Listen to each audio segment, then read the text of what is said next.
আজকের এপিসোডটা কিন্তু অনেক ভয়ের। আপনারা সবাই প্রস্তুত আছেন তো? চলুন আমরা দেরি না করে শুরু করে দেই ভিডিওটা।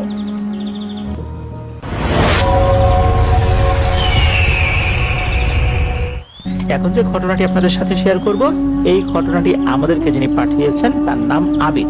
ওনার বাড়ি কুড়িগ্রাম জেলার নাগেশ্বরী উপজেলা। যে ঘটনাটি উনি পাঠিয়েছেন এই ঘটনাটি ওনার খালার বাসায় ঘটেছিল। ঘটনাটির সময়কাল 2012। ওই সময়ে একটি অদ্ভুত ঘটনা ঘটে খালার বাসায়। আবির ভাইয়ের মায়েরা 3 বোন। ঘটনার সূত্রপাত হয় ওনার মেজো খালার বাসায়। ওনার খালার বাড়িও কুড়িগ্রামে। উনি পেশায় একজন শিক্ষিকা। ওনার যখন বড় সন্তান জন্ম নেয়, এই সন্তানটা ছিল কন্যা সন্তান, তো দরকার তো হয়েছিল একটা গৃহকর্মী, কারণ উনি তো শিক্ষিকা। বাসায় তো বাচ্চাদের দেখাশোনা করার জন্য, তারপরে বেশ কিছু কাজ করার জন্য তো একটা মানুষের প্রয়োজন হয়। একজন সাহায্যকারী তো খুবই প্রয়োজন। দেখা যাচ্ছে যে সাহায্যকারী হিসাবে কোনো একটা মেয়েকে দরকার থাকলেও এই ধরনের ক্ষেত্রগুলোতে পুরো পরিবার কিন্তু দেখা যাচ্ছে যে মেয়েদেরকে এইভাবে দিতে চায় না। বর্তমানে কিন্তু এই ধরনের মেয়ে পাওয়া অনেক কঠিন ব্যাপার হয়ে যায়। ওনারা খুঁজতে থাকেন, খোঁজাখুঁজির একটা পর্যায়ে একটা মেয়েকে পাওয়া যায়। মেয়েটার নাম ছিল বানেসা। মেয়েটার পরিবার রাজি হয়ে যায় খালার বাসায় রাখতে। তারা দেখা গেল অনায়াসেই রাজি হয়ে গেছে, তেমন কোনো আপত্তি করেনি। এদিকে ওনারাও খুশি, যাক অবশেষে পাওয়া গেল একজনকে। মেয়েটার বাড়ি কিন্তু নাগেশ্বরী উপজেলার ভিতরবন্দ ইউনিয়নের কাশীপুর গ্রামে। মেয়েটি খালার বাসায় আসার পর বেশ কয়েকদিন ভালোই ছিল। এরপর থেকে অদ্ভুত অদ্ভুত ঘটনা ঘটতো ওই বাসায়। হঠাৎ করে মেয়েটা চিৎকার করে উঠত। তারপরে কাজে কোনো মনোযোগ নাই। এখন একটা কাজ করছে, এর মধ্যে আর এক কাজ করছে। দেখা গেল রান্না চড়িয়ে দিয়ে সে ঘর ঝাড়ু দেওয়া শুরু করেছে। রান্না চড়িয়ে দেওয়া মানে হচ্ছে সে দেখা যাচ্ছে যে তরকারি চড়িয়েছে, সেটা তো নাড়াচাড়া করতে হবে, ওখান থেকে সরা যাবে না। সে ওই অবস্থায় অন্য জায়গায় সরে অন্য কাজ করছে। সে ভুলেই গেছে সে রান্না চড়িয়েছে। তরকারি কাটাকুটি করছে, হঠাৎ করে সেটা অর্ধেক পর্যায়ে রেখে অন্য কাজে চলে গেছে। মানে এটা কিন্তু শুরুর দিকে ছিল না, হঠাৎ করে আবার শুরু হয়েছে এটা। তো আরো একটা বিষয় হলো, রাতের বেলা নাকি সে বেশ ভয় পেত, ভয় পেয়ে চিৎকার করে উঠতো। আবার দেখা যেত যে তাকে ডাকছে, সে কিছুই শোনে না। গায়ে টাচ করলে তখন সে চমকে উঠতো, কি ব্যাপার, কি হয়েছে। তখন তাকে বলা চাই, তোমাকে যে ডাকাটাকি হচ্ছে, ডাকাটাকি করা হচ্ছে, শোনো না? না, আমি তো শুনিনি। সে যে কানে কম শুনতো বিষয়টা এরকমও না। এরকম আরো বেশ কিছু সমস্যা দেখা দিল এই বানেসাকে নিয়ে। ওই সময়ে এই আবির ভাইয়ের ছোট খালা পড়াশোনার জন্য কুড়িগ্রামে অবস্থান করত। পুরো বাড়িতে সদস্য ছিল 6 জন। খালা, খালু, ছোট খালা, বানেসা, নানি অর্থাৎ এই যে আবির ভাইয়ের নানি, আর এই যে খালাতো বোন যে আর কি। তো ছোট খালা কিন্তু ওই যে বললাম তো, উনি সবসময় থাকতেন না। মূলত এই যে এই বাচ্চাকে দেখাশোনা করার জন্যই বানেসাকে রাখা হয়েছিল। ঘটনার দিন নানি এবং মেজো খালা বাজার করতে বাজারে গিয়েছেন। সময় তখন হবে বিকাল 4টা থেকে 5টার মধ্যে। এদিকে বাড়িতে তখন ছোট খালা ছিলেন, ছোট খালা ছিলেন, তারপর এই যে বানেসা ছিলেন, আর হচ্ছে এই যে বাচ্চা, এই বাচ্চাটা ছিল। বাসায় কিন্তু আর কেউ নেই।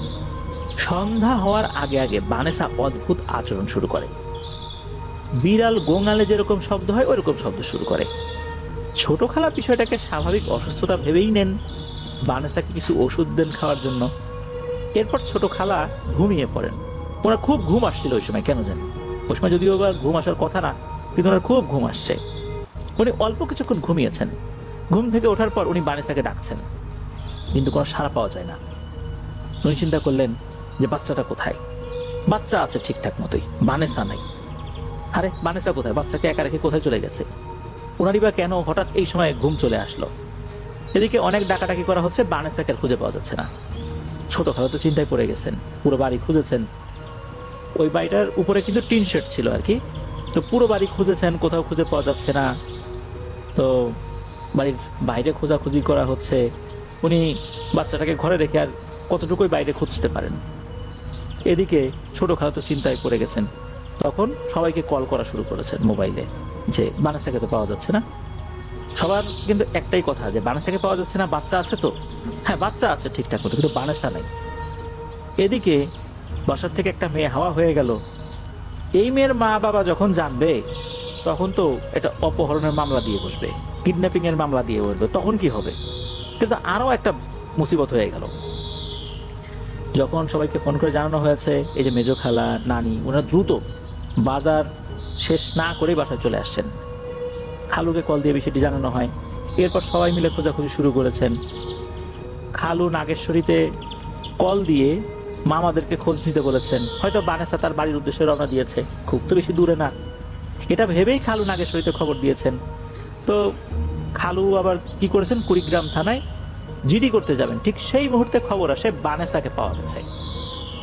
এদিকে বাড়িতে সবাই তো খোঁজাখুঁজি করার জন্য বাইরে গিয়েছিল। বাসার ভেতরে ওই সময় ছোট খালা ছিলেন। হঠাৎ করে নাকি টিনের যে চাল আছে, টিনের চালে দরাম করে একটা শব্দ হয়। অনেক বড় তক্তা বা ভারী কিছু ফেললে যেরকম শব্দ হয়, ওইরকম মনে হচ্ছে টিনের চাল ভেঙে নিচে পড়ে যাবে, এরকম একটা অবস্থা। ওই সময় আবার বাসায় ইলেকট্রিসিটি ছিল না। উনি শুধু বাচ্চাটাকে কোলে নিয়ে ঘরে ছিলেন। রাত তখন 8টা কি 8:30 এরকম একটা সময় আর কি।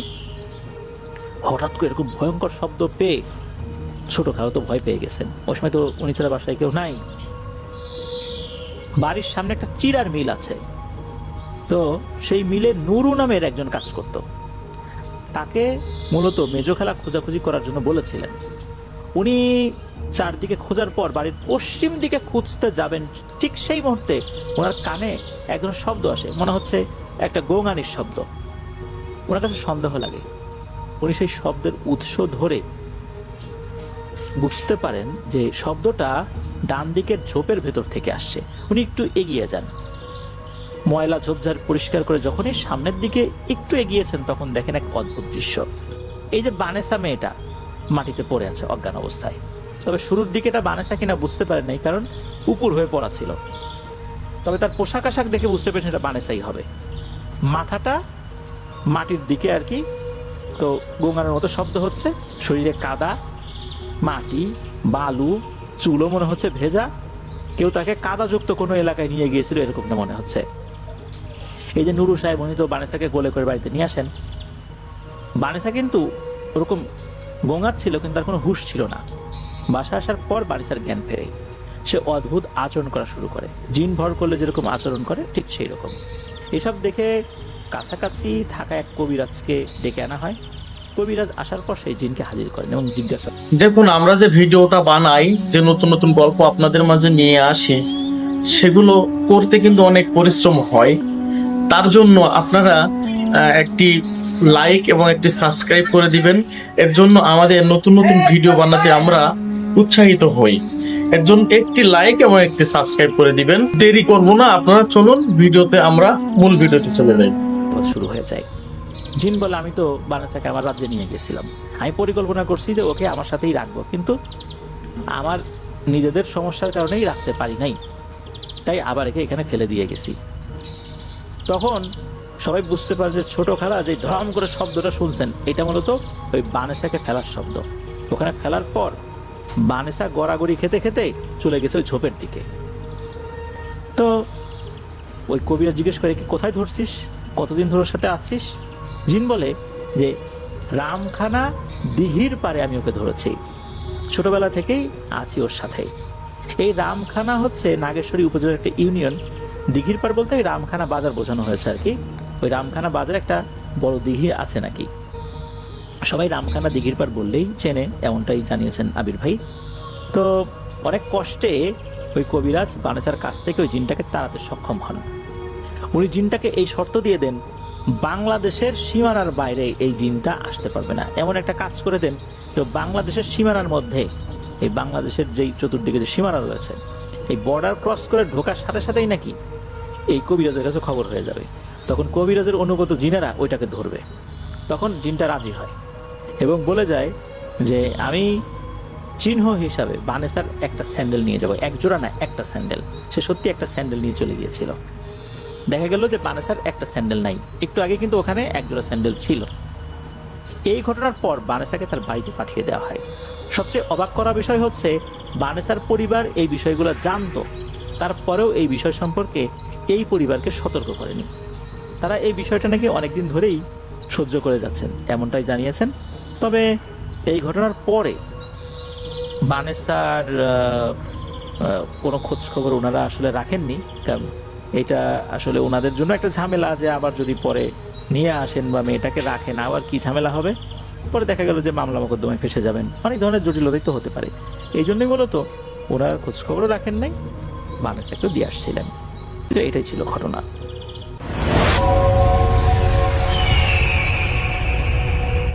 এই ঘটনাটি আমাদের সাথে শেয়ার করেছেন হুসাইন আহমেদ কিশোরগঞ্জ থেকে, এবং তিনি তার নিজের জীবনের একটি ঘটনা আমাদের কাছে শেয়ার করেছেন, তার কৈশোরের একটি ঘটনা। তো আমাকে তিনি রিকোয়েস্ট করেছেন আমি যেন ঘটনাটা আমার মতো করে আপনাদের কাছে প্রেজেন্ট করি। আমি চলে যাব হুসাইন আহমেদের ঘটনায়। অনেক আগের কথা, 2010 সাল, অনেক আগে হবে, 16 বছর হয়ে গেছে। সেই সময়ে হুসাইন আহমেদের বাবা তিনি চাকরি করতেন ময়মনসিংহ সদরে কোনো একটা জায়গায়, আর তাদের বসবাস ছিল এমন একটা জায়গায় যে জায়গাটা এখন অনেক ডেভেলপড হয়েছে। তিনি সঙ্গত কারণে নামটা বলতে চাচ্ছেন না, বাট তখন ওই সময় ওইটা আন্ডার ডেভেলপড অবস্থায় ছিল। মানে ওই জায়গাটা কেবল ঘরবাড়ি করা হচ্ছিল, নদের অনেক কাছাকাছি, ব্রহ্মপুত্র যে নদ আছে সেটার অনেক কাছাকাছি একটা জায়গা। ওই বাসার যে জায়গাটা সেখান থেকে বেশ খানিকটা হেঁটে গেলেই বেশ ফাঁকা জায়গা ছিল, একেবারে খোলা মাঠ নদের পাড়ে।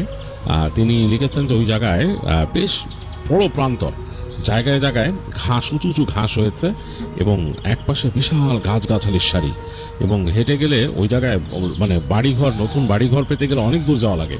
এরকম একটা খোলা জায়গা ছিল তাদের বাসার কাছাকাছি, আর তাদের যেই জায়গায় বাসা ছিল সেখানে আরও বাড়ি তৈরি হচ্ছিল।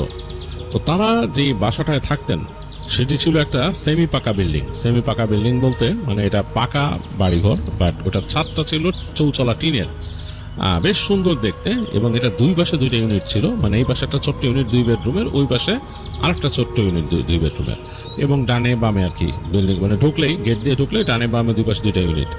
তো এরকম আরো কিছু বাসা কাছাকাছি তৈরি হচ্ছিল, বেশ বেশ দূর, মানে একটার থেকে একটা দূরত্ব অনেক বেশি।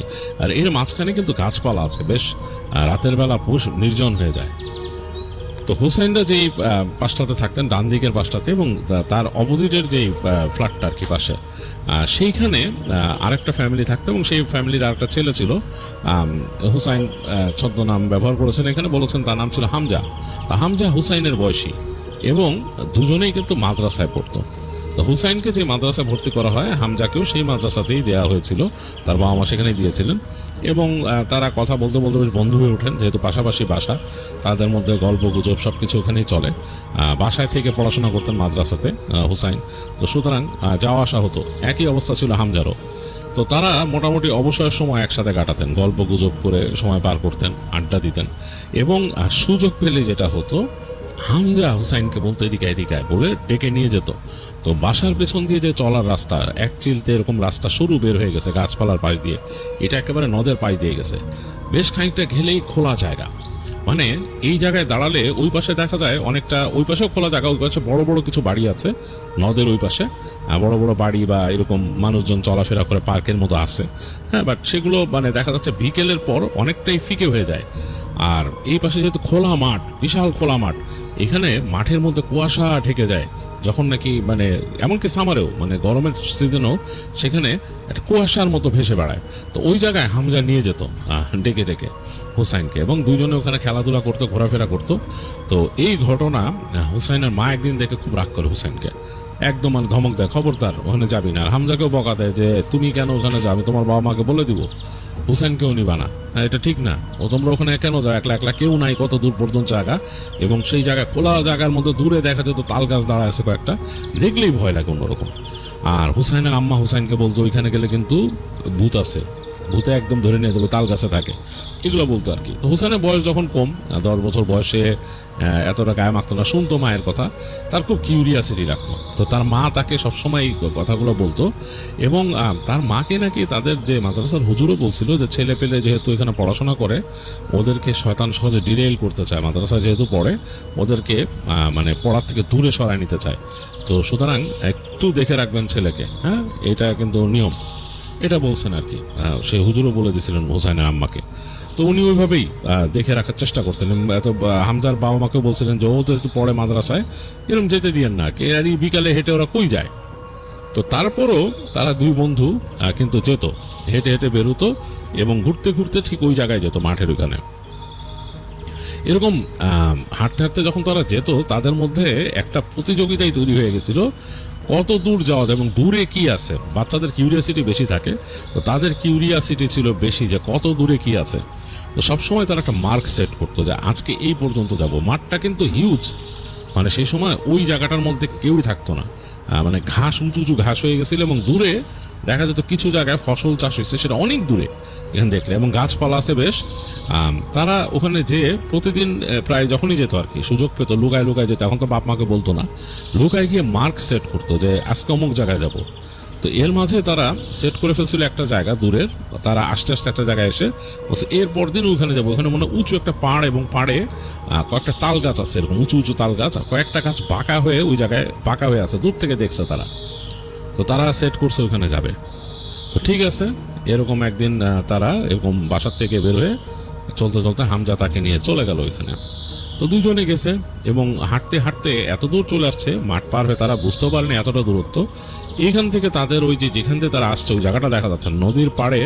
ওই জায়গায় মনে হচ্ছে একদম কুয়াশার মতো, কারণ এই মাঝখানে তো বলছি যে কুয়াশার মতো জমে গেছে। নদীর পাড়টা দেখে বোঝাও যাচ্ছে না, এত দূর এসে পড়ছে তারা। এখনো সামনে দেখা যাচ্ছে ডোবাটা ওইখানে। তো তখন হুসাইন বলতেছে, হুসাইনের মনে একটু ভয় লাগতেছে, কারণ বিকেলবেলা তো, বিকেলটা পড়ে আসতেছে, তখন আলো কমে যাচ্ছে। তো সেই হামজাকে বলে যে কিরে বেটা, তোর কথা শুনে এত দূর যেরকম আসলাম, তুই এত দূর দেখি কমেই না। তা হামজা বলছে আরে আয়, কোনো ব্যাপার না, আয় চল। তো দুইজনে মিলে এক পর্যায়ে যে পৌঁছাইছে, তো খুব হাঁপাই গেছে দুইজন। তো তাদের মধ্যে কোনো একটা ব্যাপার নিয়ে দুজনের কথা কাটাকাটি শুরু হয়েছে। যেখানে তারা পৌঁছাইছে ওই জায়গাটা কেমন সেটা বলি আগে। সেই জায়গাটা হলো একটা ডোবা, এটা ঠিক পুকুর না। এখানে মনে হচ্ছে যে একটা গর্ত এরকম নিচের দিকে চলে গেছে, মাটি উঠায় নিচে কেউ, কিন্তু ওইখানে কোনো পানি জমে নাই বা কিছু না, মানে শুকনো একটা জায়গা গর্তের মতো। এরকম গর্ত কিন্তু অনেক জায়গায় থাকে, হ্যাঁ, যেমন আমাদের মনে হয় চারুকলাতে এরকম একটা গর্ত আছে বিশাল এরকম নিচে। তো ওরকম একটা জায়গা, এবং চারিপাশে ওই যে গাছ দেখছিল বাঁকায় বাঁকায় আছে, গাছগুলো এরকম বাঁকায় আছে, এই পাশে তাল গাছ দাঁড়ায় আছে দুইটা। কেমন জানি মানে জায়গাটা নির্জন এবং গাছ গাছালির দিকে তাকাইলেই কেমন জানি লাগে। তো এখানে পৌঁছায় দুজনের মধ্যে কোনো কারণে কোনো একটা বিষয়ে কথা কাটাকাটি হয়, একটু মনোমালিন্য হয়ে যায় দুজনের। তো এই পর্যায়ে তারপর দুজনে একবারে মানে অনেকটা ধাক্কাধাক্কিও করে ফেলে দুজনের সাথে। ধাক্কাধাক্কির পর্যায়ে তখন হামজার সাথে তর্কে তো হুসাইন বলতেছে আচ্ছা তুই যা, তোর সাথে তোর চেহারা আমি দেখতে চাই না। তো হামজাও বলতেছে যে আমার চেহারা দেখা লাগবে না। এই সেই দুইজনের মধ্যে তর্ক বিতর্কে হামজা জোরে হাঁটা দেয়, বলে তুই যাবি না, বলে না। তো সে চুপচাপ বসে থাকে রাগে জিদে, মানে খুব জিদ করছিল হুসাইন কোনো কারণে। মানে সে লিখছে যে এই জিদটা কোত্থেকে আসছিল তার মধ্যে সে নিজেই জানে না। তো সে হামজাকে পাঠায় দেয়, হামজাও হাঁটা দেয় তাকে রেখে, হেঁটে চলে যায়। তো সে কিছুক্ষণ দেখে যে হামজা হেঁটে চলে যাচ্ছে ওইদিকে, যেদিক থেকে আসছিল ওইদিকে। তো সে রাগের চোটার কোনো কথা না বলে সে তাকায় থাকে ওই যে নিচু জায়গাটার দিকে। তো হুসাইন একটু পর নিজের চিন্তায় ডুবে যায়, বিভিন্ন অনেক কিছু ভাবতে থাকে। সে লিখছে যে সে আসলে কাইন্ড অফ মানে হারায় যায়, তার মনের মধ্যে কি আছে সেটাও সে মনে করতে পারে না, মানে অন্য একটা জগতে চলে যায় তার চিন্তা ভাবনা। তো এবং সেইভাবে ভাবতে ভাবতে একসময় হেঁটে ওই নিচু জায়গাটার কাছে চলে যায়, অনেকটাই নেমে যায় নিচে। নেমে গিয়ে দেখতেছে উপরে পাহাড়টা আরো ভয়ঙ্কর লাগতেছে, কারণ সে যতটুকু নামছে এখন কিন্তু তার মাথার উপরে, মানে তার মাথার লেভেলও হচ্ছে ওইটার মানে ল্যান্ডিংটা আর কি। সে যেখানে দাঁড়ায় আছে সেখান থেকে তার মাথার লেভেল হচ্ছে ল্যান্ডিংটা, গ্রাউন্ডটা। এবং তার কাছে কেন জানি মনে হচ্ছে যে ওই পাশে বাঁকা বাঁকা গাছগুলো তার দিকে তাকায় আছে, এগুলার জীবন আছে এরকম লাগা শুরু করলো তার কাছে। কেন জানি তার কাছে মনে হলো ওই তাল গাছের উপরে কিছু তাকে দেখতেছে বসে বসে। এটা তার কাছে কেন জানি মনে হলো যে হি ইজ বিং ওয়াচড, মনে হচ্ছে তার দিকে কেউ তাকায় আছে। তো তার ভয় লাগা শুরু করলো এবং চারিদিক নীরব। সে যখন একটু সেন্সে ফিরলো তখন, মানে তার এই যে সে হারাই গেছিল, অন্য মনস্ক হয়ে গেছিল, সেখান থেকে যখন তার সেন্সে ফিরলো তখন সে তার কাছে মনে হলো যে মানে আমি এটা কি করতেছি, কারণ তখন বেলা পড়ে গেছে এবং দূরে কোথাও আজান দিচ্ছে, সেটা সামান্য একটু অংশ আজানের দুই একটা ছোট ছোট শব্দ এসে কানে লাগতেছে, মানে এত দূরে এসে পড়ছে এটার আশেপাশে মসজিদের শব্দ বা মাইকের শব্দ এত আসতেছে না, হালকাভাবে আজানের শব্দ কানে আসতেছে তার। তো সে ভয় পেয়ে গেল এবং তার তখন মনে হলো যে তার মা বলছে তাকে যে এখানে ভূত প্রেত থাকে ইত্যাদি ইত্যাদি অনেক কিছু বলছে। সেই ভয়টা মনের মধ্যে কাজ করা শুরু করলো আর সে রিয়েলাইজ করলো যে না, এখানে আমার একা একা থাকাটা উচিত হয় নাই। তো হুসাইন তাড়াতাড়ি উপরে উঠে আসলো, মানে একদম পাড়ে উঠে আসলো। উঠে এসে সে দেখতেছে চারিপাশটা কেমন নির্জন লাগতেছে, এবং সামনে যে হেঁটে যাওয়ার যে রাস্তাটা সেই জায়গাটাও একবার আধার ঘনায় আসায় কেমন যেন ধোঁয়াটে হয়ে গেছে, এবং দূরে সে দেখতেছে যে মানে এক কোমর সমান, তার এক কোমর সমান কুয়াশার মতো ছেয়ে গেছে ওই মাঠের মধ্যে, ঘাস আছে ওইখানে। তো তার বুক ধুক ধুক ধুক ধুক করতেছিল ভয়ে, যে সে মানে হাঁটা দিবে কিনা ওদিকে, এখন হাঁটতে তো হবেই, যেতে হবে, সে হাঁটবে। এরকম সময় সে হঠাৎ করে তার পেছনে ডাক শুনলো, তার নাম ধরে, হুসাইন। তো নাম মানে তার নাম ধরে ডাক শুনে তার সারা শরীর জমে গেল এক সেকেন্ডের জন্য, কে তাকে ডাকতেছে এই নির্জনতার মধ্যে, কারণ এখানে কোনো মানুষজন নাই। তারপর সে কণ্ঠটা তো খুব পরিচিত, সে তাকায় দেখতেছে যে হামজা তাকে ডাকতেছে পেছন থেকে। হামজা দাঁড়ায় আছে কোথায়? হামজা দাঁড়ায় আছে ওই যে ওই নিচের যে ঢালটা, ঢালের কর্নারে, এবং হুসাইনকে দেখে হাসতেছে। তো হুসাইন বলতেছে, তুই এখানে কি করতেছিস? তুই না চলে গেছিস, তুই আবার ওইখানে পিছনে গেলি কেমনে? তো সে তাকে বলছে, আয় আয় এদিকে আয়, তাড়াতাড়ি আয়। তো সে আর কোনো কথা না বলে হেঁটে হামজার দিক গেল, কারণ তাকেই তার আপন মনে হইতেছে, বন্ধু। তো কাছে গেল, দেখলো যে হামজা ওই ঢালের মধ্যে দাঁড়ায়, কিন্তু ঢাল বেয়ে বেয়ে হাঁটতেছে, ঢালের পাড় ধরে হাঁটতেছে। সে বলতে, কই যাইতেছিস? তুই তো উল্টা রাস্তায় যাইতেছিস। হামজার এসে বলতেছে, বাড়ি যাবো না, বাসায় যাবো না, মানে বাসাতে এইদিকে। হামজা বলতেছে, তুই আয় আয় আয়, ভয় পাইছস? তুই ভয় পাইছস না? ভয় পেয়ে আমার মনে করছস? তো বল না, তোরে কেন মনে করুম? মানে তখন হুসাইন মানে একটু নিজের কাছে নিজে হয়ে যাচ্ছে, আসলে সে ভয় পাইছে। তো সে বলছে, আমি তো তোর ভয় পেয়ে তোরে মনে করুম কিন লেগা, এনে একলা বসেছিলাম, কেমন যেন লাগতেছিল। তখন হামজা হাসতেছে, বলছে, আয় আয়, ভয় পাইলে সবাই সবকিছু ভুলে যায়, তখন আর রাগ থাকে না, ভুলে ডাকতেছে। তো হুসাইনের কাছে একটু রাগও লাগতেছে, আবার হামজাকে পাওয়াতে ভালোও লাগতেছে, কিন্তু সে যে উল্টা দিকে হাঁটতেছে এইটাতে তার রাগ লাগতেছে, যে এখন কই যায় সে, এবং সে উপর দিয়ে হাঁটতেছে না, ঢালের নিচ দিয়ে হাঁটতেছে। তো এক পর্যায়ে হামজা আস্তে করে হেঁটে ঢালের নিচে নেমে গেল, একদম নিচের দিকে। তো হুসাইন আর কিছু বললো না, সে পিছনে পিছনে হাঁটতে হাঁটতে নিচে নামতেছে, এবং সে দেখতেছে অনেক মানে পাতা আছে, ওই যে লজ্জাবতী গাছ আছে, কাটা আছে, এগুলো পায়ে লেগে যাচ্ছে। তো সে বলছে, এই কি রে, তুই নিচে নামতেছিস কেন? নিচে কি? তো বলছে, আয়। সে দূর থেকে শুরু শুনতেছে, আয়। তো আসলে হুসাইন লিখছে তার এমন কিছু হয়েছিল, সে আসলে হামজার পিছে জাস্ট লাইক মানে নিজের মতো চলতেছিল, তার নিজস্ব আসলে কোনো কন্ট্রোল ছিল না। হামজা যে আয় বলে ডাকতেছে, সে মনে করতেছে যে তাকে যেতেই হবে, মানে এটা হচ্ছে সে অমোঘ নিয়তির মতো চলতেছিল তার পিছনে। হামজা হেঁটে একেবারে মাঝখানে চলে গেল ঢালের, এখন কিন্তু তারা একদম নিচে আছে, তলানিতে, অনেকটা একদম পুকুরের তলানিতে দাঁড়ায় থাকলে যেরকম সেরকম। তো দেখলো যে হামজা ওখানে যে একদম মাঝখানে দাঁড়াইলো, তো হোসাইন পিছিয়ে পিছিয়ে দৌড় দিয়ে যাচ্ছে। তো এসে দেখলো যে তার দিকে তাকে একটা হাসি দিল হামজা। তখন কিন্তু অন্ধকার হয়ে গেছে, মানে চারিদিকে, এবং ওই যে গাছপালার জন্য অন্ধকারটা আরো ঘনায় গেছে, মানে বেশ অন্যরকম লাগতেছে। তার দিকে তাকায় যে হাসি দিল, হাসিটা হুসাইনের কাছে কেমন জানি অপার্থিব মনে হলো, তার কাছে কেন জানি মনে হলো এটা তার বন্ধু না, কিন্তু সে থামতে পারলো না। হামজা এবার সোজা পাড়বে ওঠা শুরু করলো আরেক দিকে, ওই যে তাল গাছ যেদিকে, ওই তাল গাছের দিকে। তো হুসাইন তাকে ফলো করে করে যাচ্ছে, সে আসলে থামতে পারতেছে না। এটি কিন্তু অন্ধকার ঘনায় আসতেছে, বেশ ডার্ক হয়ে গেছে, গাছপালার জন্য অন্ধকার হয়ে গেছে। এক পর্যায়ে হামজা উঠে গেছে ওই পাশে, হুসাইনও তাকে ফলো করে উঠলো, এবং হেঁটে দেখলো যে এমন একটা জায়গায় হামজা আসছে, যে জায়গায় এই নদীটা একটা বাঁক নিচ্ছে, যে নদের এই পাশটা একটা বাঁক নিচ্ছে, এই পাশে কোনো ঘর বাড়ি নাই, গাছপালা, শুধু গাছপালা পাশ দিয়ে বাঁক নিয়ে গেছে, এবং শর করে পানির শব্দ হচ্ছে দিক দিয়ে যাচ্ছে।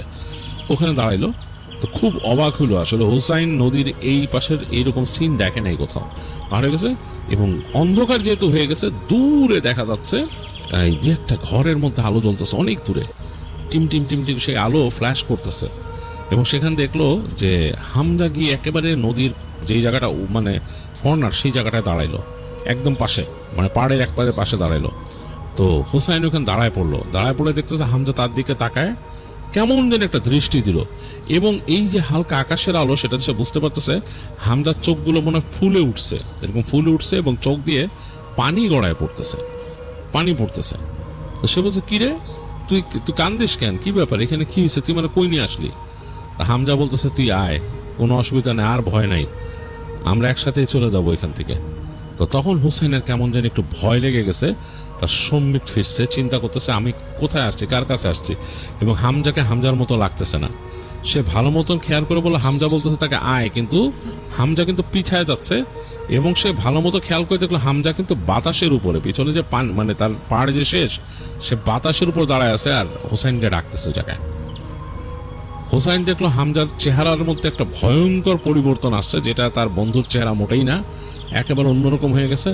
তো হোসাইন ভয়ে চিৎকার করলো। হোসাইন যখন ভয় চিৎকার করছে, হামজাও একই স্বরে তার দিকে তাকে চিৎকার করে উঠলো, এবং চিৎকারটা ভয়ঙ্কর, মুখ একদম মানে বাঁকায় চূড়ায় কেমন করে ভয়ঙ্কর একটা ভঙ্গি করে তার দিকে চিৎকার করলো। এবং এই চিৎকারের শব্দ এত তীক্ষ্ণ যেটা হুসাইন মানে কল্পনা করতে পারে না, এখনো কল্পনা করতে পারে না, এখনো ভাবলে তার ভয় লাগে। তার কানের মধ্যে লাগতেছে, তার কান মনে হচ্ছে ফেটে যাবে চিৎকারে। তো হুসাইন বুঝতে পারছে যে এই যে তার মা বলতো যে অনেক উল্টাপাল্টা জিনিস আছে, এই এরকমই কিছু একটা, এটা তার বন্ধু না। সে যেহেতু মাদ্রাসায় পড়ছে, কিছু মানে সূরা কেরাত তো শিখছে ছোটকাল থেকে, এটা পড়া শুরু করলো জোরে জোরে পড়লো। যখন পড়তেছে তখন দেখতেছে যে ওইখান থেকে ওই চিৎকারটা বেড়ে গেছে এবং আর দেখা যাচ্ছে না, মানে এই হামজাকে আর দেখা যাচ্ছে না, হামজা নাই, কিন্তু চিৎকারের শব্দটা বেড়ে গেছে চারিপাশে। তো হুসাইন দিক বিদিক শূন্য হয়ে দৌড় দিল একদিকে, তার আর মনে নেই কোন দিকে যেতে হবে, কোন দিক থেকে আসছে সেটা তার মনে নেই। সে দৌড়াইতে তার আর কিছু খেয়াল নাই। এক সময় সে দূরে যে দেখছে যে একটা আলো জ্বলতেছে, একটা ঘরে অন্ধকার আলো জ্বলতেছে। তো দৌড়াইতে সে যে বুঝতে পারছে যে এটা একটা মসজিদ। তো ওই মসজিদের সামনে যে সে পড়ে গেছে, ধাম করে পড়ে গেছে ওখানে। তো পড়ার পর তো আর তো কিছু খেয়াল নাই। তো যখন তার হুঁশ ফিরছে তখন সে দেখতেছে যে তার উপরে ঝুঁকে আছে তার বাবা মা ঝুঁকে আছে। তার বাবা মানে খুব চিন্তিত চোখ, মারও চিন্তিত চোখ, এবং ওখানে তার যে হুজুর, মাদ্রাসার হুজুর, তিনি আছেন। যাই হোক, তারা সবাই মিলে তাকে মানে ফার্স্টে জিজ্ঞেস করলো কি হয়েছিল, এত দূরে কিভাবে গেছিলা, কে নিয়ে গেছিল, কেমনে গেছিলা, এগুলো জিজ্ঞেস করতো। তখন সে আসলে কথা বলতে পারতেছে না, জড়ায় যাচ্ছিল।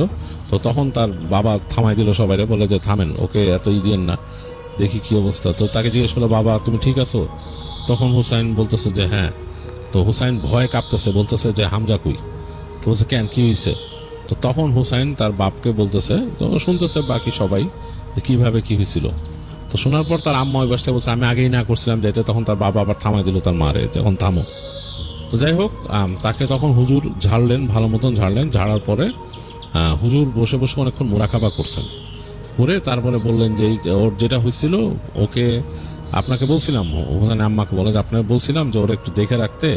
আসলে যারা পড়ে মাদ্রাসাতে ওই বাচ্চাদেরকে অনেকেই এরকম দুষ্ট জিন এসে চেষ্টা করে তাদের মানে পড়ার লাইন থেকে বের করে দিতে, মানে তাদের ডিরেল করে দিতে বা কোনো ক্ষতি করতে, এটা চেষ্টা করে। এবং এই চেষ্টা করার জন্যই ওর উপরও নজর পড়ছিল।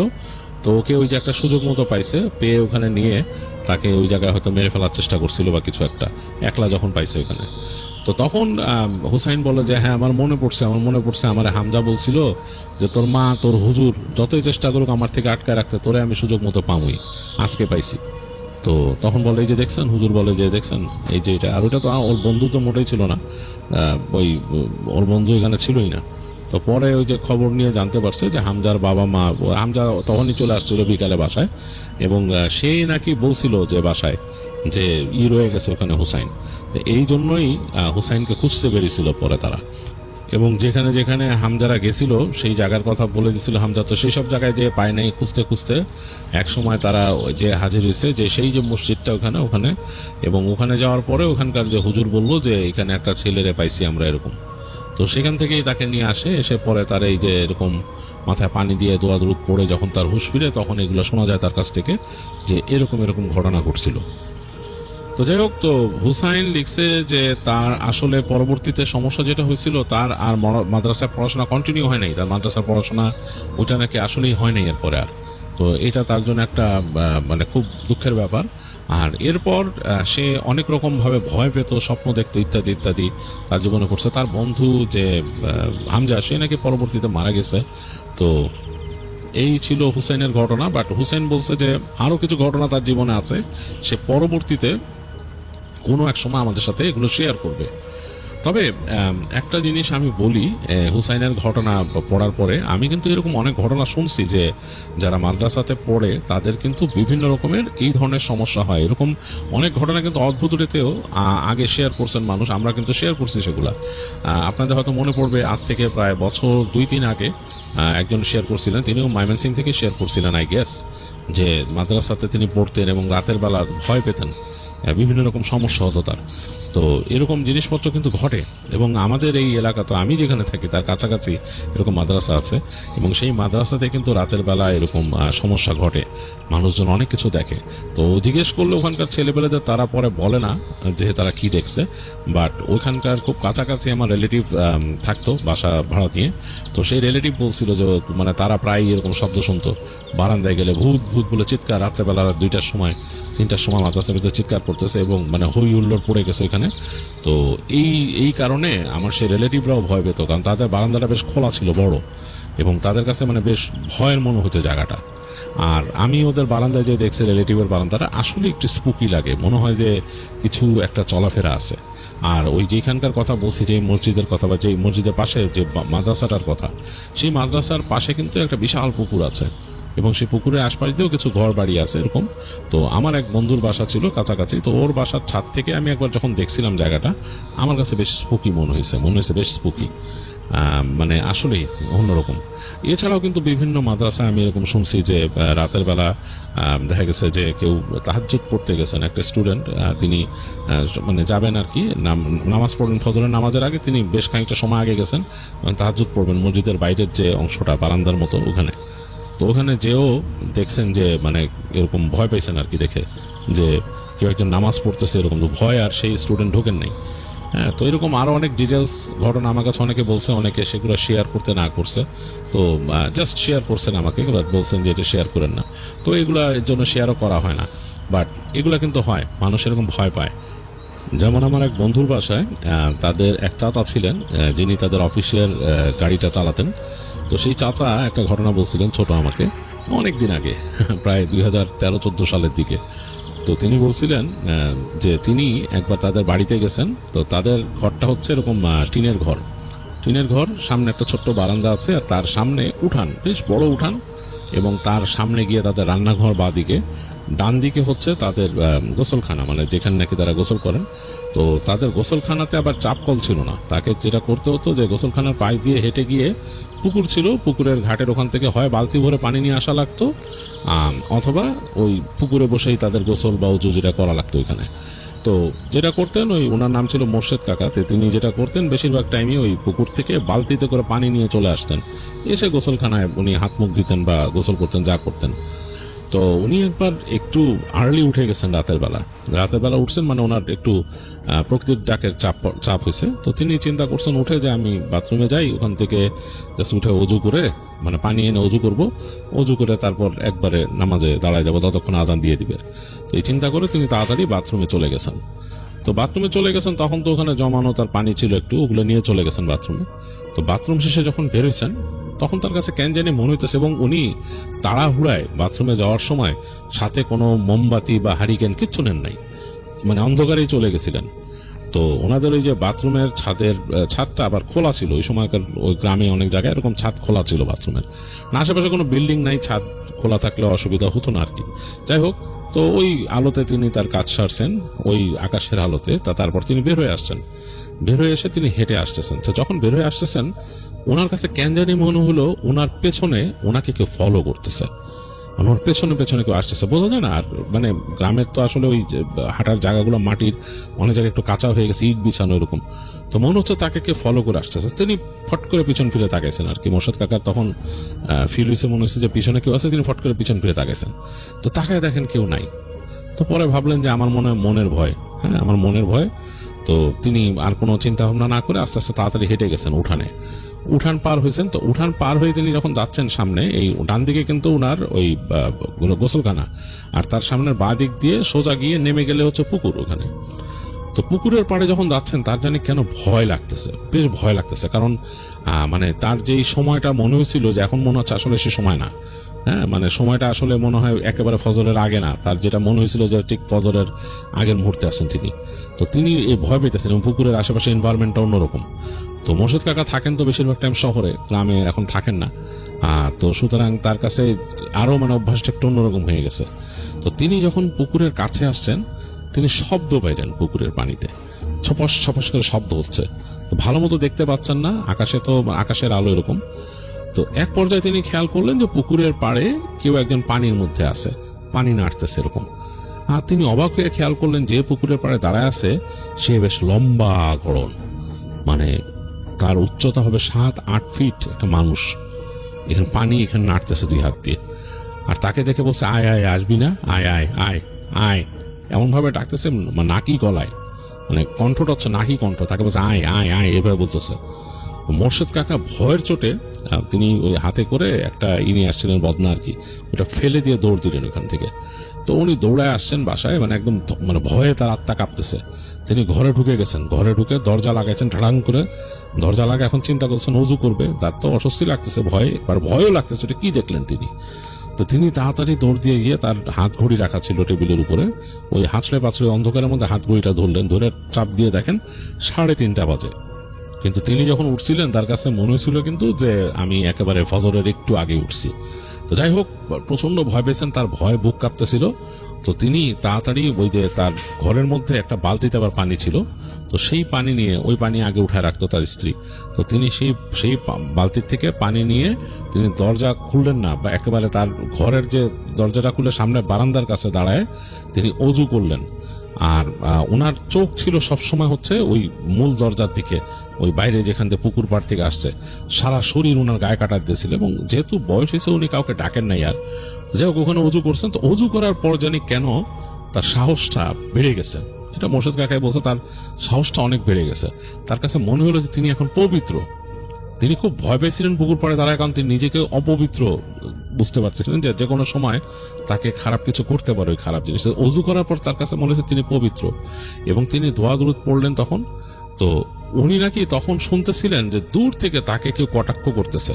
তো তার কাছে মনে হয়েছে যে শুনে যে তাকে এরকম ভাবে বলছে, মানে জিনিসটা খুব ক্লিয়ার না, মোর্শেদ কাকার মনে হয়েছে তাকে বলছে আজকে বেঁচে গেলি, অজু করে ফেলা বেঁচে গেলি। তো ওনাকে এটা বলছে অজু করে ফেলা বেঁচে গেলি। তো উনি তাড়াতাড়ি ওখান থেকে এসে দরজা বন্ধ করে দিয়ে ঘরে ঢুকে লাইট জ্বালায় দিলেন। লাইট জ্বালায় দিয়ে তিনি মানে বসে আছেন যে ফজরের আজান কখন পড়বে। তো তার স্ত্রী উঠে বলতেছে যে কি ব্যাপার, তুমি কি শুরু করলে, এরকম বাতিটাতে আগে জ্বালাই দিচ্ছে সে। তো তিনি আর কোনো কথা বলেন নাই। তো এই স্ত্রীর সাথে কথা বলতে বলতে আজান দিয়ে দিছে। তো তারপর তিনি ফজরের নামাজ পড়লেন। নামাজ পড়ে যখন বের হইছেন, মানে ফজরে আজান হয়েছে, নামাজ পড়ছে, নামাজ পড়ে বের হইছেন, এখন তার কাছে মনে হইতেছে যে তার উঠানে খুব সুন্দর বাতাস, নির্মল বাতাস, এক ফোঁটা তার কাছে নাকি আর ভয় লাগে নাই। উনি বলছিলেন, মোর্শেদ কাকা বলছিলেন যে আসলে গ্রামে কেন, উনি শহরের কথাও বলছিলেন। মোর্শেদ কাকা আবার এইসব ব্যাপারে খুব বিশ্বাস করতেন, গল্পও বলতেন। তো বলছিলেন যে গ্রামে বা শহরে যেখানে যান 3:30 খুব খারাপ সময়।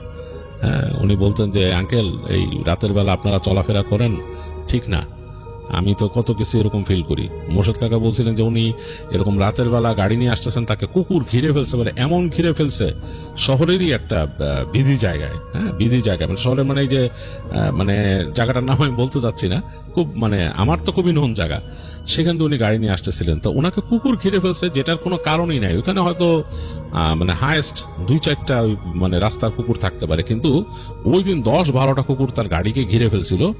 তো এবং উনি এগোতে পারতেছেন না, মানে উনি এগোলে গাড়িটা ওনার কুকুরকে চাপা দিয়ে যেতে হবে এরকম। তো কুকুরগুলো এমন ঘেউ ঘেউ করতেছিল মানে বলার মতো না। ওনার কাছে মনে হইতেছিল যে মানে কঠিন একটা অবস্থা। তো ওই দিন উনি মনে করতে পারছেন যে ওনাকে ওনার অফিসিয়াল কাজে একজনকে ড্রপ করে দিতে হয়েছিল। তো যেই মানুষটাকে তিনি ড্রপ করে দিয়েছিলেন সেই মানুষটাকে তার কাছে মনে হয় নাই যে খুব পিওর একজন মানুষ, কেমন জানি মনে হয়েছিল। তো উনি ওই লোকটাকে ড্রপ করে আসার পর থেকেই তার মনের মধ্যে কেমন করতেছিল, এবং রাত হয়ে গেছিল ওই দিন, ওই রাতের ওই সময়টাতেই প্রচন্ড ভাবে তাকে কুকুর ঘিরে ধরছে, ওই জায়গায় ঘেউ ঘেউ করতেছিল এবং প্রচন্ড ভাবে। তো উনি মানে গাড়ি এগোতেই পারতেছিলেন না, মনে হতেছিল যে তার মানে গাড়ির উপরে কিছু একটা বসে আছে, ওইটার দিকে কুকুরগুলা ঘেউ ঘেউ করতেছে। তো মোর্শেদ কাকা তখন ওই কোনো মতে আস্তে আস্তে চালাইতে চালাইতে ওখানে যে মসজিদ আছে, মসজিদের কাছে যখন আসছেন, মানে খুবই অবাক করা কাণ্ড হচ্ছে কুকুরগুলো আস্তে আস্তে সরে গেছে ওখান থেকে, মানে তার মানে গাড়ির আশপাশ থেকে আর নাই, চলে গেছে ওখান থেকে। তো তিনি নাকি ওই গাড়ি থেকে যখন নামছেন তার মনে হইতেছিল যে আসলেই কিছু একটা তার গাড়ির আশেপাশে ছিল। তো ওই দিন উনি ভয় পেয়ে তাড়াতাড়ি ওই মসজিদে ঢুকে যান, ঢুকে যে মসজিদ অজুখানার থেকে অজু করেন, তারপর মসজিদ থেকে 2 রাকাত নফল নামাজ পড়ে ওখান থেকে বের হন। তো এরপর যখন বের হয়ে আসছেন তখন আর তার কাছে কোনো ভয়ই লাগতেছিল না, মানে ভয়টা চলে গেছে একদম। এবং গাড়ির কাছে আসছেন খুব হালকা মনে হইতেছিল, এবং উনি গাড়ি স্টার্ট দিয়ে যখন চলে আসছেন খুব নর্মাল, কোনো কুকুর চিৎকার করে না, কোনো কুকুরও আসে না আশেপাশে। তো মোর্শেদ কাকা বলছিল যে এই শহর বা গ্রাম যেখানেই যান আঙ্কেল রাতের বেলা মানে গভীরে তো অনেক কিছু চলাচল করে, অনেক কিছু এরকম দেখা যায়। তা আমরা তো জীবনে গ্রামের মানুষ দেখছি, আবার শহরেও অনেক কিছু এরকম দেখছি, অনেক কিছু হয়েছে এরকম, মানে যেটা আসলে ভাষায় বোঝানোর মতো না। এরকম উনি দেখছেন যে উনি রাতের বেলা যেখানে ওই গাড়ি রাখতেন অফিসের ওইখানে, বিল্ডিংটা অনেক পুরনো ছিল।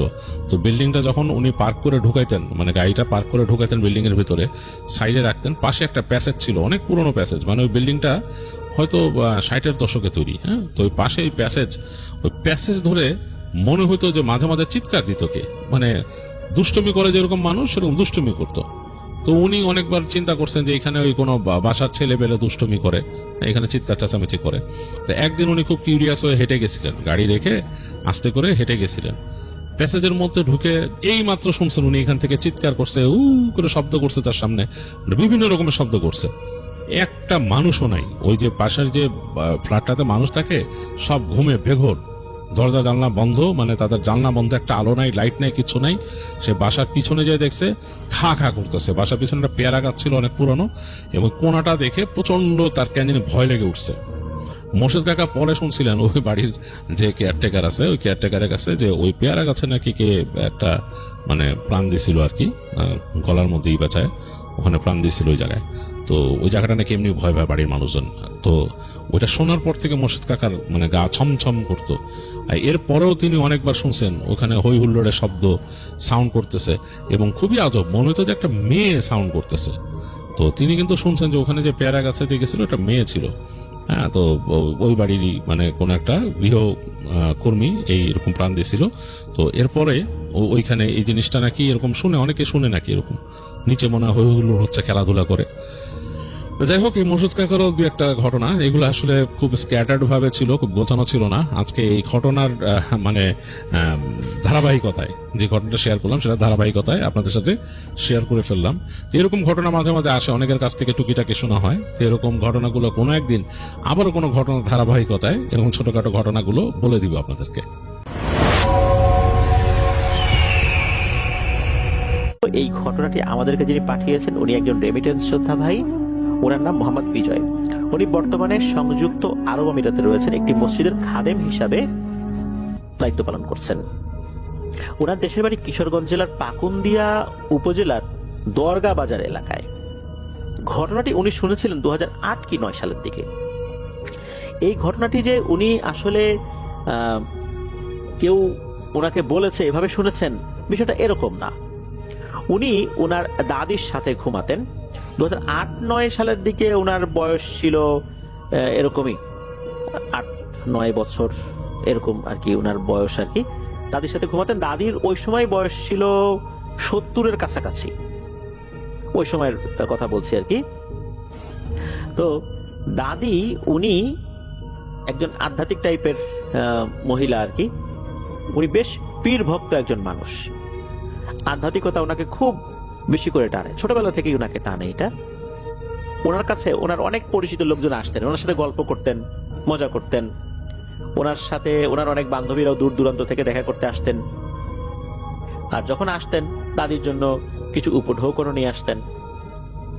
দাদি অনেকের সাথে যখন গল্প করতেন তখন এই বিজয় ভাই শুনতেন। একবার হয় কি, একজন ভদ্র মহিলা আসছেন, উনি ওনাদের এলাকারই আর কি, খুব পরিচিত আর কি দাদির সাথে, দাদির খুব কাছের একজন মানুষ। গল্প করছেন। ওই সময় আবার বিজয় ভাই ঘরের ভেতরে বিছানার উপর শুয়ে আছেন। উনি শুনছেন যে কি হচ্ছে, কি গল্প করছে। তো ওই ভদ্র মহিলা দাদিকে বলছেন যে, ও বুঝি আমার কোমরে না প্রচন্ড ব্যথা, এত ব্যথা আমি কাজ কাম তো করতেই পারি না, বিছানায় একবার শুলে উঠতে পারি না, এপাশ ওপাশ করতে পারি না, অনেক ধরনের জরুরি কাজকর্ম আমার বন্ধ হয়ে যাওয়ার উপক্রম হয়েছে।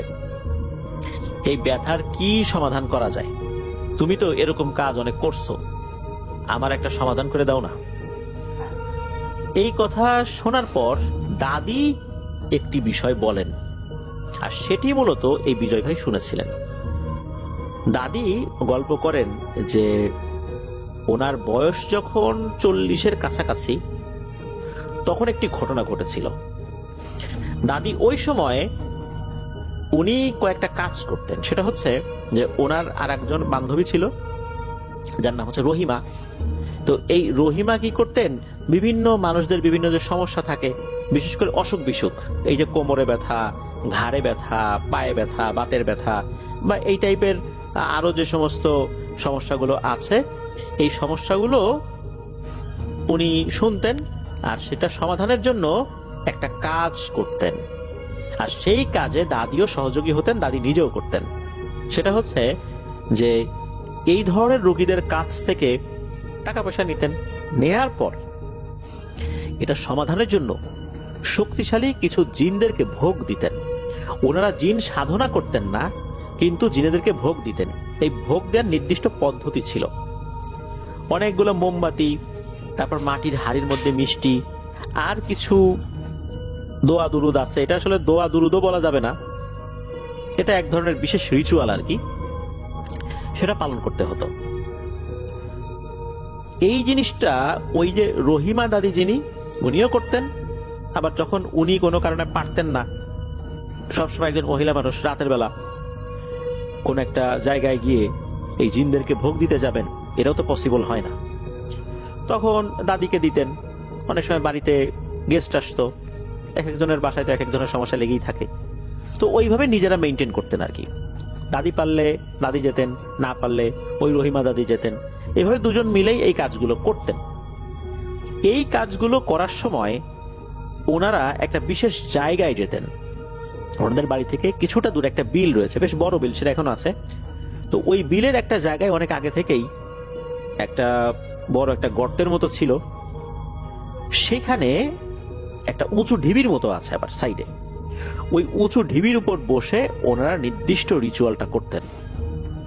তখন পানির ভেতর থেকে নাকি কোনো একটা জিন উঠে আসতো, সে এসে ওই মিষ্টিগুলো নিত, কি জন্য আসছে সেটা জিজ্ঞেস করত, আর সেই সমাধানের পদ্ধতি সেটা বাতলে দিত, অথবা সেই জিনটা নিজেই সমাধান করে দিত। অনেক মানুষ ভালো হয়েছে। এই কাজগুলো এই যে রহিমা দাদি আর বিজয় ভাইয়ের দাদি, ওনার নাম হলো কমলা, এই কমলা দাদি, এই দুজন মিলেই করতেন। সব কাজ পরামর্শ করেই করতেন আর কি। তো একজন মহিলা এরকম আসছে, তার প্রচন্ড কোমরে ব্যথা, এমন কোমরে ব্যথা তার চলাই দায়। যখন এই কমলা দাদির কাছে আসছেন ওই মহিলা, তখন কমলা দাদি বলেছে, ঠিক আছে, এটা সমাধান হবে, তুমি চলে যাও আর এই এই জিনিসগুলো এনে দাও। ওই মাটির হাড়ি, মিষ্টি আর অনেকগুলো মোমবাতি, 10-12টা না, আরো বেশি। ওই মহিলা সেগুলো এনে দেয়। এরপর দাদি বলেন, ঠিক আছে, তুমি চলে যাও, বাকিটা আমি দেখব। গভীর রাতের বেলা দাদি একা একা চলে গিয়েছেন ওনার বাড়ি থেকে কিছুটা দূরে, সেই জায়গায়, বিলের সেই জায়গাটাতে যেখানে ঢিবির মতো আছে, সেখানে উনি বসে ওই রিচুয়ালটা করবেন। আর উনি যখন ওই বিষয়টা করবেন, এটা কিন্তু আবার ওই রহিমা দাদিকে বলে গিয়েছেন যে আমি তো আজকে একটা কাজে যাব। ওই রহিমা দাদিকে দিতে চেয়েছিলেন কাজটা, কিন্তু রহিমা দাদি বললেন যে ওনার বাড়িতে নাকি মেহমান এসেছে, উনি যেতে পারবেন না। এই কারণে দাদি সেখানে গেলেন।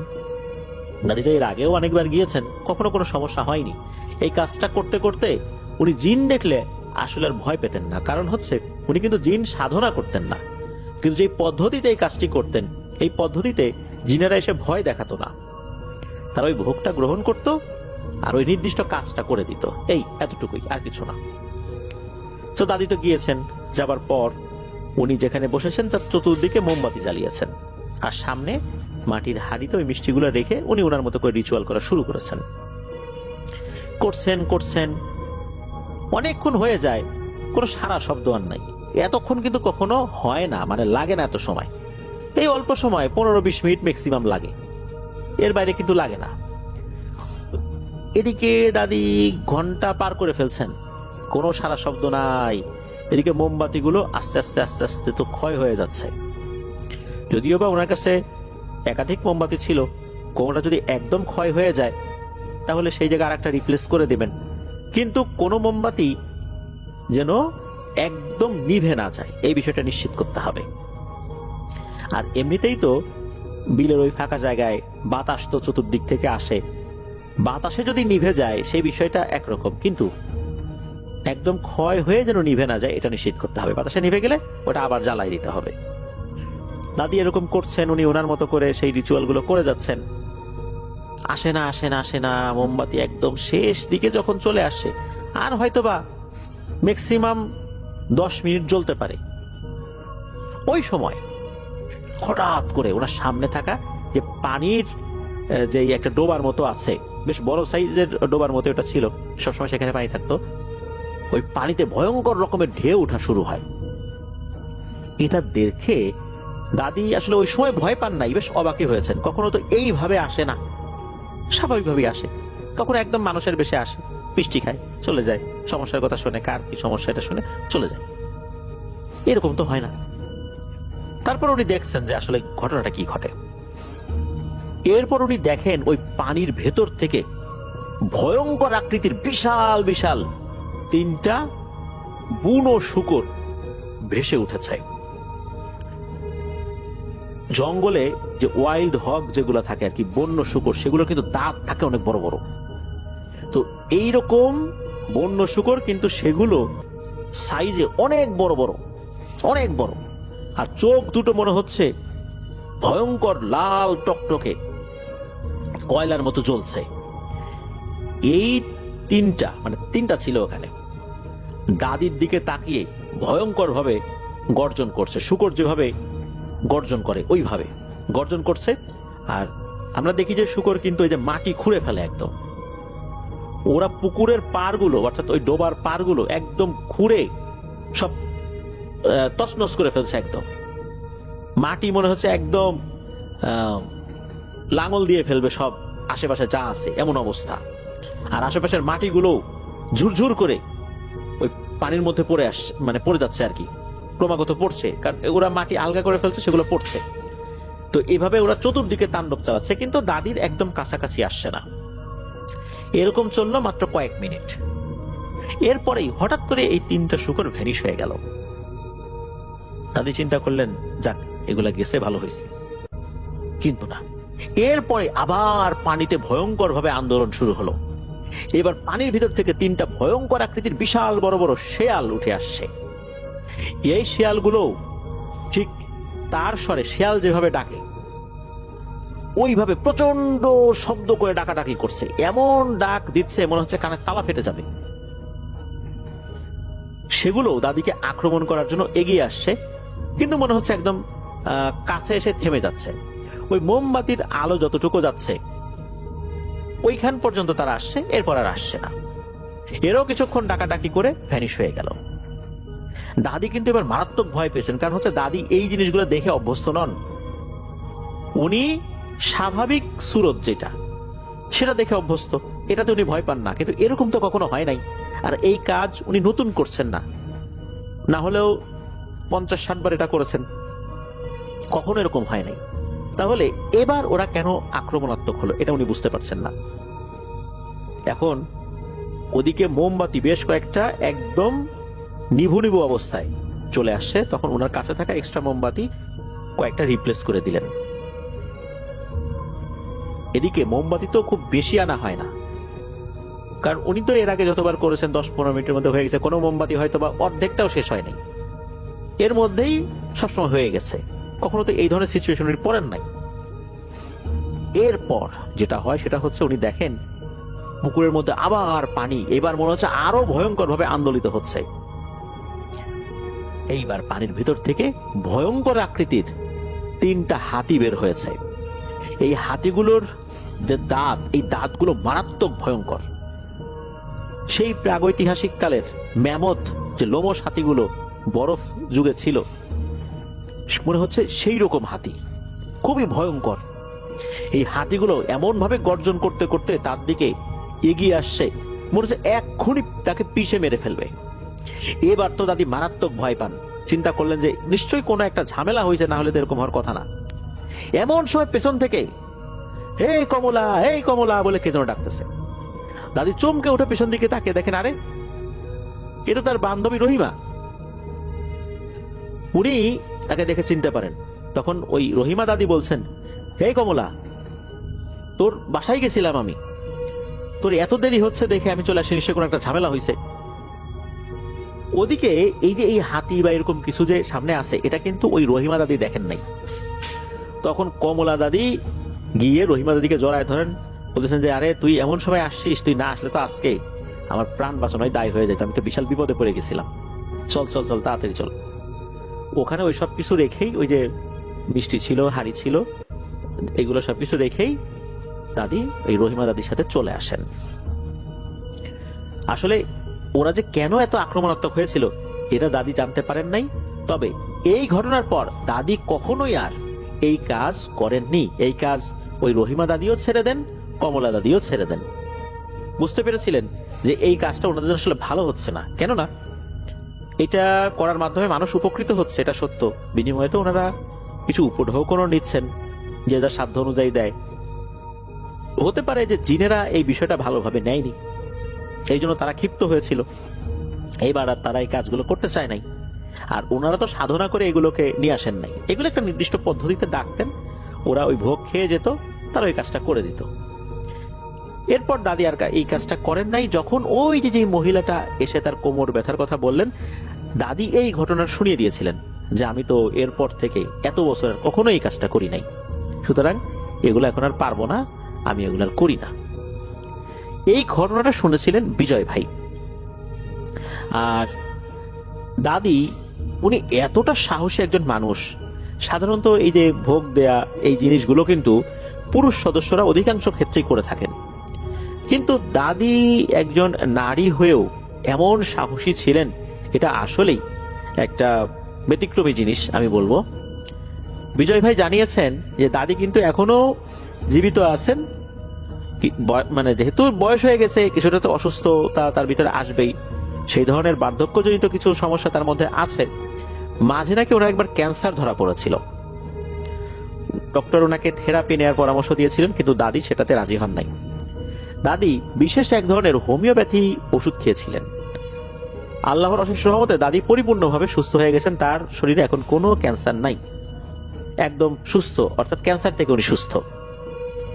দাদি এখনো বিভিন্ন ওয়াজ মাহফিল এগুলোতে অ্যাটেন্ড করেন, এগুলো শুনতে তার খুব ভালো লাগে। আর বিজয় ভাই দাদির জন্য দোয়া চেয়েছেন, আমরা তার জন্য দোয়া করি আল্লাহ তাআলা তার ভুল ত্রুটিগুলো ক্ষমা করুন, কারণ আসলে এই ভোগ দেওয়ার এই ব্যাপারগুলো এগুলো তো আসলে ভালো কাজ না। তবে উনি যেহেতু ওই কাজ থেকে ফেরত এসেছেন, উনি এই আধ্যাত্মিক আলোচনাগুলো শুনতে খুব পছন্দ করেন।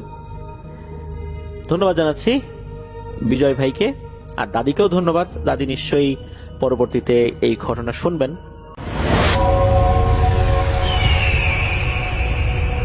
এখন যে ঘটনাটি আপনাদের সাথে শেয়ার করবো, এই ঘটনাটি রাকিব ভাই মূলত সংগ্রহ করেছিলেন। উনি যখন কাজের কারণে চট্টগ্রামে গিয়েছিলেন, তখন একজন ভাইয়ের সাথে পরিচয় হয়। তার সাথে যখন অনেক গল্পগুজব হচ্ছে, বেশ কয়েকদিন ধরে আন্তরিকতা হয়ে যায়, কথা প্রসঙ্গে ওই ভাই একটা বিষয় শেয়ার করেন এই রাকিব ভাইয়ের কাছে। সেই ভাইয়ের নাম হচ্ছে পলাশ শেখ, ওনার বাড়ি নওগাঁতে। তবে শুধু জেলার নামটি বলছি, ডিটেলসে বলছি না, এটার পিছনেও কারণ রয়েছে। এই পলাশ ভাইয়ের বাবার আরো একজন ভাই রয়েছে, অর্থাৎ ওনার একজন চাচা রয়েছেন। পলাশ ভাইয়ের বাবার নাম হচ্ছে নুরু শেখ। পলাশ ভাইয়ের আরো একজন বোন রয়েছে, অর্থাৎ ওনারা দুই ভাই বোন। পলাশ ভাইয়ের যিনি চাচা, ওনার বাবা কিন্তু বড়, এই চাচা হচ্ছে ছোট। এই ছোট চাচার নাম হচ্ছে আব্দুল কুদ্দুস শেখ। তো ওনার একটা মেয়ে রয়েছে, সেই মেয়ের নাম হচ্ছে শিমলা। তো ঘটনাটা শুরু হয় হচ্ছে 2016 সালের দিকে। এই যে শিমলার বাবা, মানে এই যে কুদ্দুস চাচা, ওনার একটি ছোট্ট গার্মেন্টসের মতো একটা কারখানা রয়েছে। আসলে এটাকে গার্মেন্টস সরাসরি বলাটাও মুশকিল, একটা ছোট কারখানা আর কি। উনি কি করেন, ওই যে বড় বড় যে গার্মেন্টস কারখানাগুলো রয়েছে বা ফ্যাক্টরিগুলো রয়েছে, সেখান থেকে কিছু কাপড়, ঝুট কাপড় কিনে নিয়ে আসেন। এগুলো সেই ধরনের কাপড় যে কাপড়গুলো কাজে লাগে না, কাটিং হওয়ার পর দেখা যাচ্ছে যে এগুলো আর কাজে লাগানো সম্ভব না। তখন ওনারা কি করেন, বা ওনার মতো যারা আছেন, এই যে কুদ্দুস চাচার মতো যারা আছেন, তারা ওই গার্মেন্টস কর্তৃপক্ষের কাছ থেকে এই কাপড়গুলো কিনে এনে বাচ্চাদের জন্য ছোট ছোট জামা, অর্থাৎ ছোট বাচ্চা যারা আছে তাদের জন্য রেডিমেড জামা তৈরি করেন। এগুলো আবার পাইকারি বিভিন্ন জায়গায় সেল করেন আর কি। এই যে কুদ্দুস চাচা যে কাপড়গুলো আনেন, সেগুলো অনেক ধরনের হয়, বিভিন্ন ধরনের হয়, পালিশ করা হয়, তারপর বিভিন্ন ধরনের ছোট ছোট কাপড় হয়। এমন অনেক কাপড় আছে যেগুলো দিয়ে কোনো কাজই করা যায় না, এগুলো ফেলে দিতে হয়। কিছু কাপড় থাকে বড় বড় কাপড়, এগুলোর নির্দিষ্ট টেবিল আছে, মাপ দেওয়ার টেবিল, এই টেবিলে বসিয়ে মাপ মতো কাটা হয়। আবার অনেক ধরনের কাপড় আছে যেগুলো দেখা যাচ্ছে যে অনেক বড় পড়ে গেছে, এগুলো বস্তার মধ্যে ভরা হয়। বস্তার মধ্যে ভরার পর এই বস্তাগুলো সেল হয়ে যায়। যখন এই বস্তাগুলো সেল হবে তখন জাস্ট কি করা হয়, বস্তার মুখটা খুলে দেওয়া হয়। যারা কিনবেন ওনারা উপর থেকে কিছু কাপড় দেখেন, এরপর ওই বস্তাগুলো কিনে নেন। একসাথে অনেকগুলো বস্তা কিনতে হয় আর কি, এগুলো ওজন করে বিক্রি হয় আর কি, ওজন অনুযায়ী দাম হয় আর কি, এগুলো ওভাবে কিনে আনতে হয়। তো এই যে কুদ্দুস চাচা বা কুদ্দুস সাহেব, উনি একদিন গার্মেন্টস থেকে কিছু টুকরো কাপড়ের বস্তা কিনে আনেন তার কারখানার জন্য। এগুলো আবার হাতে কাটা হয়, কোনোটা আবার লেয়ার মেশিনেও কাটা হয়। এটা ফিক্সড করা হয় যে কাপড়টার ধরন কেমন সেই অনুযায়ী। হাতে কাটাগুলো হয় কি, যে লোহার যে কেচি রয়েছে এগুলো দিয়ে কাটা হয়। তো এভাবে কিন্তু বিভিন্ন ধরনের কাপড়গুলো কেটে বিভিন্ন সাইজের জামা তৈরি করা হয়। তো এটা কিন্তু ওনাদের একটা ব্যবসা, এটা ওনারা বেশ অনেকদিন ধরে করে আসছেন। ওনার কারখানায়ও কাটিং ম্যান রয়েছে, তারাও সুন্দর করে কাপড়গুলো কাটে। উনি ইনস্ট্রাকশন দেন, এই কুদ্দুস চাচা ইনস্ট্রাকশন দেন, সেই অনুযায়ী তারা কাপড়গুলো কাটে আর কি। আর তার এই কারখানা থেকে তার বাড়ির দূরত্ব মাত্র পায়ে হেঁটে 2 থেকে 3 মিনিটের পথ। আর যাতায়াতের তো কোনো অসুবিধা নাই, ওনারা মোটামুটি সব ওভাবেই হ্যান্ডেল করছিলেন আর কি, কোনো সমস্যা হচ্ছিল না। ওনার পরিবারের সদস্যরাও সবসময় কারখানায় আসে, আবার দেখা যাচ্ছে যে অনেক রাত পর্যন্ত বসে বসে গল্পগুজব করছে। মানে একদম বাড়ি আর কারখানা একই রকম বলা চলে আর কি। দেখা যাচ্ছে যে ওনার মেয়ে শিমলাও আসে, এসে সে নিজের পছন্দ অনুযায়ী কিছু কাপড় চয়েস করে। সে চিন্তা করে যে যদি বড় সাইজের কোনো কাপড় পাই, এটা দিয়ে আমি নিজের জন্য কোনো কিছু তৈরি করব। শিমলাও কিন্তু সে সেলাই কাজে বেশ পারদর্শী, তার একটা পা চালিত সেলাই মেশিন রয়েছে, সেটা দিয়ে সে নিজের জামা নিজেই তৈরি করে। তো একদিন হয়েছে কি, এই যে শিমলা সে কারখানায় আসছে, আসার পর নতুন বস্তা নিয়ে আসা হয়েছে। ওই বস্তাগুলো আবার খুলে ওই বস্তার ভিতরে থাকা কাপড়গুলো একটা জায়গায় স্তূপ করে রাখা হয়েছে। তো শিমলার নজর যায় একটা কাপড়ের দিকে, যখন নজরটা গিয়েছে, কাপড়টা দেখে ভালো লেগে যায়, এটা অনেকটা সাদা সাদা টাইপের একটা কাপড়, একদম পিওর সাদা না। তখন শিমলা ওই কাপড়টা হাতে নেয়, হাতে নেওয়ার পর দেখা গেল ওই কাপড়ে লাল একটা দাগ রয়েছে। তখন শিমলা মনে করে যে এটা তো থাকবেই, গার্মেন্টসে যখন কাপড়গুলো কাটা হয় দেখা যাচ্ছে যে অনেক সময় কোনো কালি লেগে যায়, গার্মেন্টসের কোনো রং লেগে যায়। সে চিন্তা করেছে যে এটা মনে হয় ওরকমই কিছু। সাধারণত হয় কি, শিমলা যখন কোনো কাপড়ের টুকরো নিয়ে আসে তার বাবাকে বলে। ওই দিন তার বাবা ওখানে থাকলেও সে আসলে বলার প্রয়োজনীয়তা বোধ করেনি, যে